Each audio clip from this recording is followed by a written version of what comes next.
Hello dear students, myself Manish Pandey teaching mathematics in PP Savani Center for Excellence. As you know, last lecture में मैं आपको जो पढ़ा रहा था वो मैंने सेट की सिर्फ डिफिनेशन बताई है। सेट्स किस तरीके से अपन बता सकते हैं, सेट किस चीज़ का कलेक्शन होता है, वेल डिफाइंड ऑब्जेक्ट्स का जो कलेक्शन है वो मैंने आपको बताया कि सेट के बारे में कि सेट क्या होता है। नेक्स्ट लेक्चर में मैं आपको बताऊंगा टाइप ऑफ सेट्स क्या हैं और इसके बेसिकली प्रॉपर्टीज़ क्या हैं सेट्स की, और कौन कौन से टाइप के सेट्स होते हैं ये मैं आपको बताऊंगा, और डिफरेंट काइंड ऑफ सेट्स बताऊंगा कि डिफरेंट काइंड्स ऑफ सेट्स क्या क्या होते हैं। तो आइए मिलते हैं नेक्स्ट। तो लास्ट लेक्चर में बेटा मैंने आपको बताया कि सेट्स क्या होता है। अब सेट्स का रिप्रेजेंटेशन मैं आपको बताने जा रहा हूँ कि सेट को किस तरीके से अपन रिप्रेजेंट कर सकते हैं। तो वो जरा देखिए, रिप्रेजेंटेशन ऑफ सेट्स।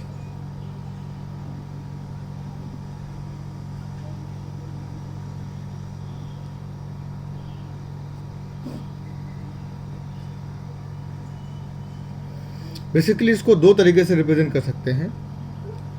तो दो मेथड है इसको रिप्रेजेंट करने का। जो पहला मेथड है वो बोलते हैं टैबुलर मेथड या टैबुलेशन। इसको ही बोलते हैं रोस्टर फॉर्म।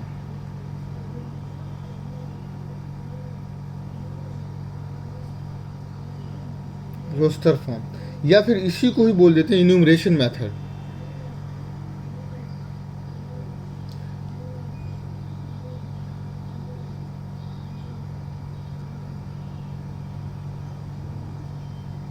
मतलब एक ही बात को तीन तरीके से बोला जा सकता है, टैबुलर मेथड, रोस्टर मेथड या एनुमरेशन मेथड। तीनों में से आप कोई भी एक मेथड इसको बोलिए, इसे बोलते हैं। तो इसे टैबुलेशन मेथड से बोलिए या रोस्टर फॉर्म बोलिए या एनुमरेशन मेथड बोलिए। तो मैंने बोला था कि सीक्रेट में आपको नेक्स्ट लेक्चर में खोलूँगा। जैसे मान लीजिए ये लिखा है ABCD, तो ये टैबुलर मेथड है। इस तरीके से एलिमेंट्स लिखे हुए हों तो उसे टैबुलर मेथड बोलते हैं या रोस्टर फॉर्म बोलते हैं या इन्यूमरेशन मेथड बोलते हैं। दूसरा, जैसे मैं आपको और सेट भी बताता हूँ। जैसे नेचुरल नंबर लिखना है तो 1 2 3 4 इसे बोलते हैं सेट, मतलब dash dash dash natural number हो गया। सी, जैसे मैं आपको कलेक्शन ऑफ और क्या बोलूँ मैं आपको, कलेक्शन ऑफ लास्ट क्लास में जो मैंने बताया था AEIOU वोवेल्स इन अल्फ़ाबेट्स। तो ये जो रिप्रेजेंटेशन है, जैसे D collection of multiple of 3, multiple of 3 मतलब 3 6 9 12, तो मल्टीपल ऑफ 3 नंबर्स हैं। तो ये सब तरीका है रिप्रेजेंट करने का, सेट को रिप्रेजेंट करने का तरीका है। ये सभी एलिमेंट्स हैं। मैं यहाँ पर लिखूँ कि जैसे 3 बिलोंग्स टू D। 3 जो 3 एलिमेंट है वो D को बिलोंग करता है। 6 बिलोंग्स टू D। अब यहाँ पे बोलूँ A belongs to A and A belongs to C। A देखो A में भी है, A क्या है C में भी है। E के बारे में बोलूँ तो E belongs to C only, E C में है और कहीं नहीं है। ठीक है। 1 बिलोंग्स टू B, 1 कहाँ पर है, सिर्फ A में, B में है, तो 1 बिलोंग्स टू B, 1 B को बिलोंग करेगा।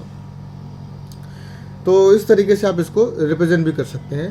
जो दूसरा तरीका है इसका, दूसरा तरीका है वो थोड़ा सा आपको समझना पड़ेगा, वो इम्पोर्टेंट भी है, इम्पोर्टेंट नहीं है, it is not very important, पर ठीक है आपको समझना पड़ेगा क्योंकि वो उस तरीके से भी लिख कर आता है, तो वो अपने को पता होना चाहिए कि उसे क्या बोलते हैं। तो जो दूसरा वाला मेथड है उसे बोलते हैं set builder form. Set BUILDER, set builder form, या इसी को प्रॉपर्टी फॉर्म भी बोलते हैं। इसी को प्रॉपर्टी फॉर्म भी बोलते हैं। प्रॉपर्टी फॉर्म इसलिए बोलते हैं क्योंकि यहाँ पर एलिमेंट्स अलग अलग नहीं लिखे हुए होते हैं। जैसे ए को मैं लिख दूँ, ऐसे लिखूँगा X फॉर ऑल X, ऐसे बोलेंगे for all X such that X is a natural number, ये प्रॉपर्टी लिखी हुई होगी। तो ये सेट लिख दिया, फॉर ऑल एक्स सभी एक्स के लिए x is a natural number, x एक नेचुरल नंबर है। तो इसका मतलब मैं ये जैसे बी वाला सेट लिखा था ना 1 2 3 4 5, तो इसी चीज़ को यदि मैं टेबुलर फॉर्म में लिखूंगा तो क्या लिखूंगा 1 2 3 4 सीधा नेचुरल नंबर लिख दूंगा, लेकिन नेचुरल नंबर नहीं लिखा इन्होंने, उसकी प्रॉपर्टी बता दी। जैसे बी में लिख दूं for all X such that X are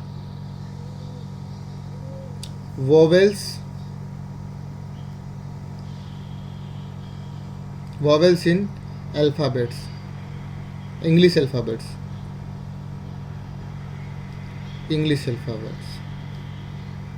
ये लीजिए डेफिनेशन हो गई, ये प्रॉपर्टी हो गई।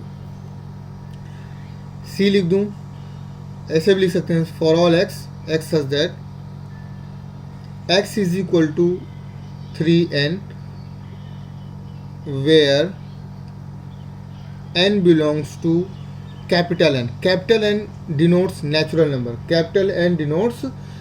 नंबर, मैं भी आपको इसके बाद ये बता दूंगा कि कौन सा लेटर क्या डिनोट करता है।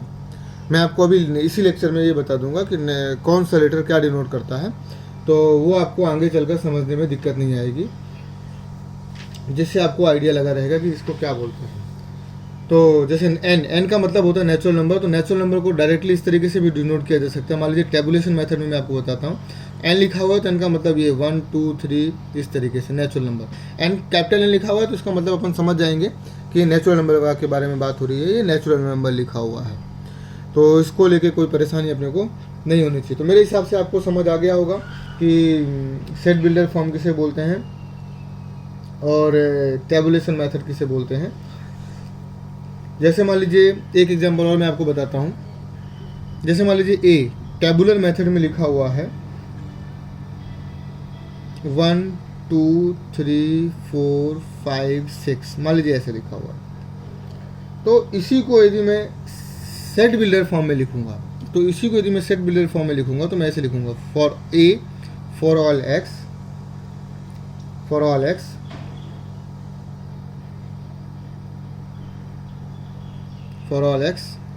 such that x is less than 7 and x belongs to n।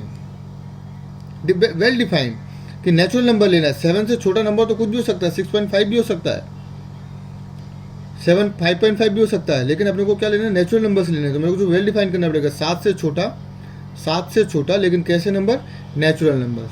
तो ये वेल डिफाइंड डेफिनेशन है।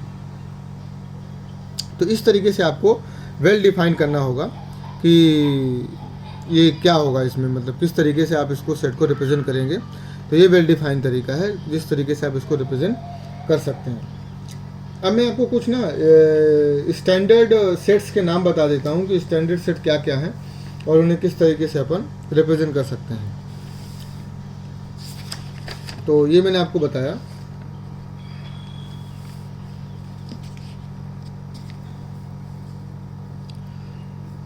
कुछ मैं स्टैंडर्ड सेट्स आपको बता देता हूँ, आप इसको नोट कर लीजिए जिससे आपको आगे दिक्कत ना हो। सम स्टैंडर्ड सेट्स, जैसे मान लीजिए मैं अभी n के बारे में बात कर रहा था, तो n डिनोट करता है किसको, नेचुरल नंबर्स को। n denotes natural numbers. तो n लिखा हुआ है तो n लिखना का मतलब ये है 1 2 3 4 इस तरीके से आप इसको डिनोट कर सकते हैं। मान लीजिए z लिखा हुआ है तो z डिनोट्स इंटीजर्स,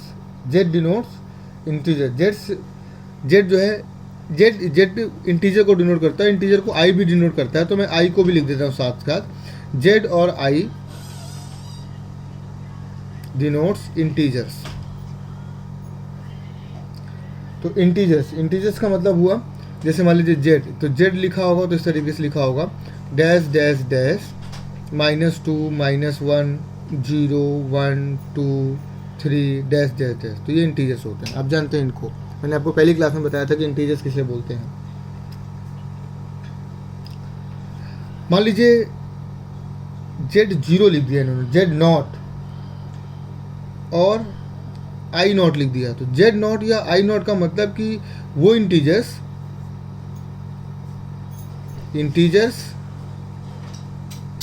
विच एक्सक्लूड 0, मतलब जिसमें जीरो नहीं है, उसको पढ़ते ही ऐसा है, जीरो नॉट, जेड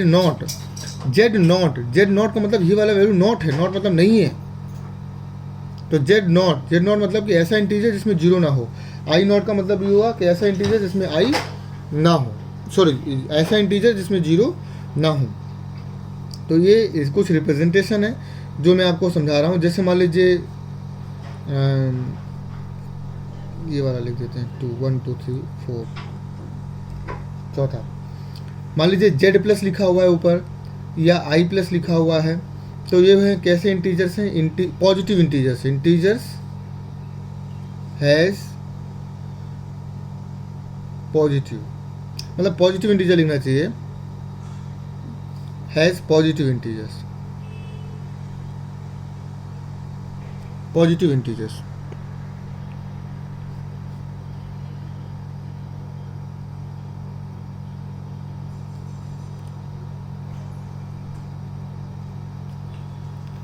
आप मेरी राइटिंग पर न जाएं, थोड़ी सी राइटिंग मेरी अच्छी नहीं है। बेसिकली आप सिर्फ भावनाओं को समझिए, सिर्फ कंसेप्ट को समझिए कि जो मैं आपको समझाने की कोशिश कर रहा हूँ वो आपको समझ आ रहा है या नहीं आ रहा है।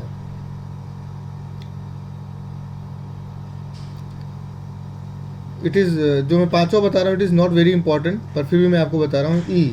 ई डिनोट्स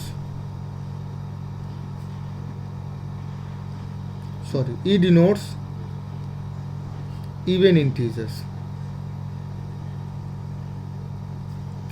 इंटीजर्स, जैसे ई डैश डैश -4 -2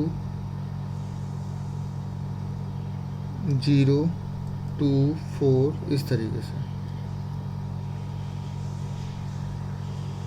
एक बात और मेरे को आपको बतानी थी, ये जो मैं डॉट लगा रहा हूँ, डॉट आप 3 ही लगाएंगे, 3 डॉट लगाएंगे। जैसे डॉट डॉट डॉट आप बताना चाहते हैं तो 3 डॉट लगाए जाते हैं। नियम ये है कि 3 डॉट लगाने हैं आपको, चाहे आप इधर लगाएंगे तो 3 डॉट लगाएंगे, उधर लगाएंगे तो भी आप 3 डॉट लगाएंगे।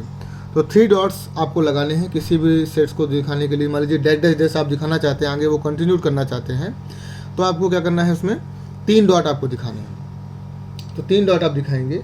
जैसे ओ ऑड नंबर को डिनोट करेगा 6, इस तरीके से ओ डिनोट्स ऑड इंटीजर्स। तो ओ का मतलब हो गया dash dash dash -3 -1 1 3 dash dash dash, ये 3 डैश मैंने दिखाए हैं। तो ये आप बहुत अच्छे से समझ लीजिएगा। W का मतलब whole number, W denotes whole number. आप जानते हैं W स्टार्ट होता है कहाँ से, 0 से, 0 1 2 3 डैश डैश डैश। W के बाद Q denotes set of all rational number.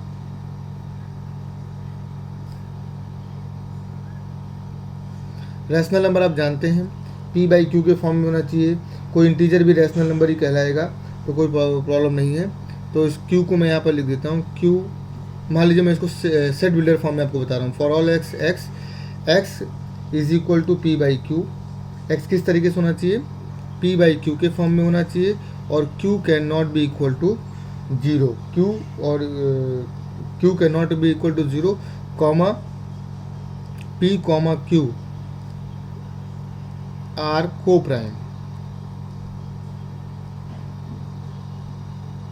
को प्राइम का मतलब ये होता है कि P और Q इस तरीके के दो नंबर्स हैं जिसमें 1 के अलावा कोई भी कॉमन फैक्टर नहीं है। 1 के अलावा कोई भी कॉमन फैक्टर नहीं है। आप इसे नोट डाउन कर लीजिएगा, बहुत इंपॉर्टेंट चीज़ें मैं आपको बता रहा हूँ। तो क्योंकि आगे स्टार्ट करने से अच्छा है पहले आप ये ज़रूर नोट कर लीजिए जितनी भी चीज़ें मैं आपको बता रहा हूँ, क्योंकि ये बहुत ज़रूरी है। अब इसी तरीके से क्यू नॉट का मतलब ऐसे रैशनल नंबर जिसमें जीरो ना हो, क्यू प्लस का मतलब पॉजिटिव रैशनल नंबर, तो वो आपको मैं बार बार लिखाने की ज़रूरत मुझे नहीं है। अब जैसे मैं आर लिख रहा हूँ तो आर का मतलब है R denotes real number, R denotes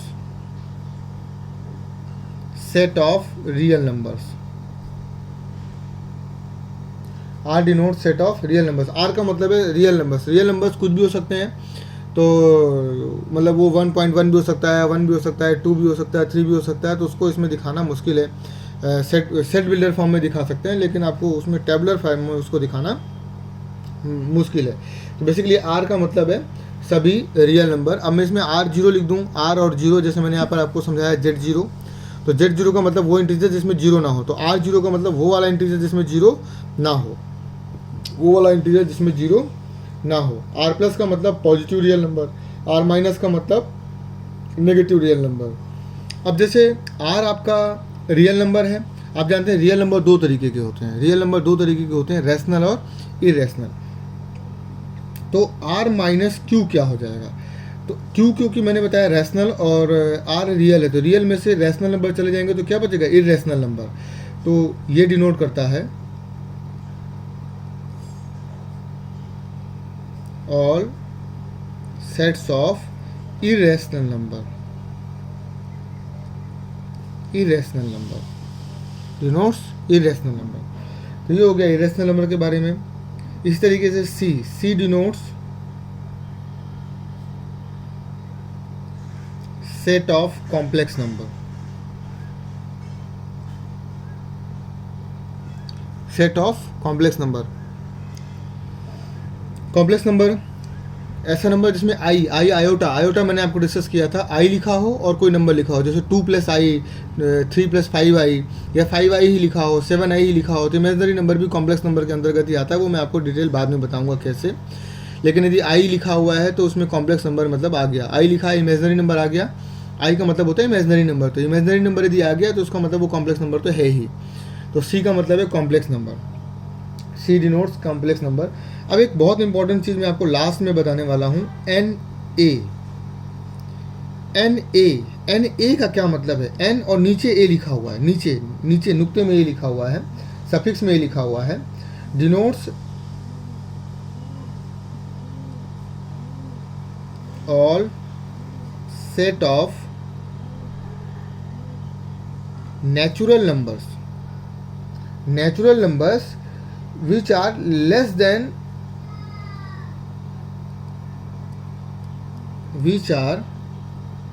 less or equal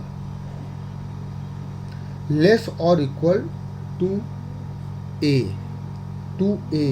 ये मतलब है। जैसे मान लीजिए एन ए मैंने लिख दिया, तो एन ए का मतलब है natural numbers 1 2 3 4 dash dash dash कहाँ तक ए तक, ये मतलब है। जैसे मान लीजिए मैंने लिख दिया N8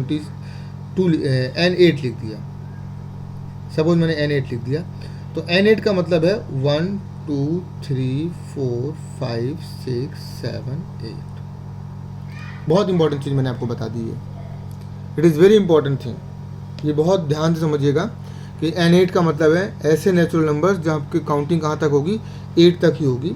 तो this is all about natural numbers. तो ये मैंने आपको सम स्टैंडर्ड सेट्स बता दिए हैं। अब मैं आपको बताऊंगा different types of sets. Next lecture में मैं आपको जो बताने वाला हूँ वो डिफरेंट टाइप्स ऑफ सेट्स बताने वाला हूँ। तो अपन नेक्स्ट लेक्चर में देखेंगे कि सेट्स कितने तरीके के होते हैं और सेट्स में क्या क्या होता है, वो तो उसके लिए अपन आते हैं नेक्स्ट लेक्चर में। ओके, तो चलिए ओके।